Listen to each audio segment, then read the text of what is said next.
So the song is called Guiding Light, and it was in existence for about a year before we recorded it. And I think there was something about it that we liked. I personally had a problem with it up until the day where we figured out how to mix the banjo and the drums together and get those parts right. And then it got exciting for me. I then sort of believed in it and got excited by it.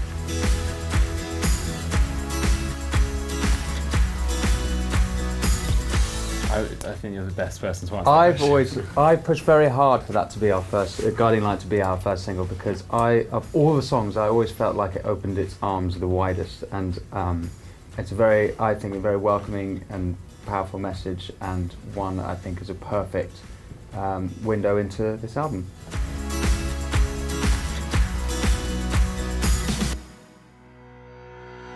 It touches on a lot of things thematically. I think this album, all of our albums have been autobiographical, and it's been an interesting period in our lives. I think we've kind of gone through a lot. We're all transitioning into kind of our 30s. It's funny, I think a lot of people assume that the minute you're legally an adult is the time that you become one. It actually feels like that comes a few years later.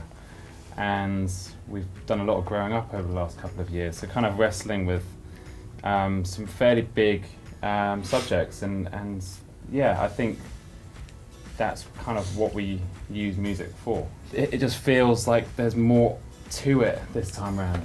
This album's very dense in material because our lives have actually been incredibly dense in what's been going on.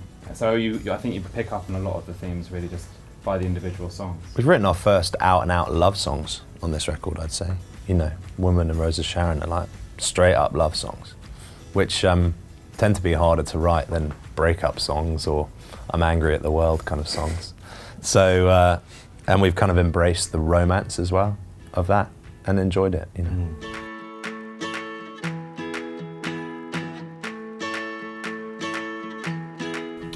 It was different. It's you know, we've been under the guidance of Paul Epworth for the first time. He's someone we were really excited to work with. We met him in his studio in North London.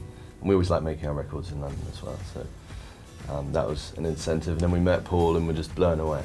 And his process is an exciting one. It's like his studio is set up in a way that you can just grab anything, any instrument, plug it in, well, it's already plugged in. It's there, you can be very spontaneous and creative. He's like just a mad scientist. He's got all of his kit that we still don't really understand what half it does.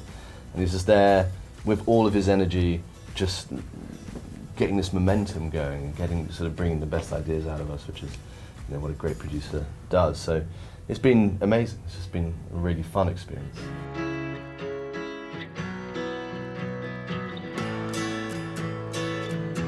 My favourite song's Wild Heart on the album. We did it live. Winston wrote it. And I think it's very beautiful.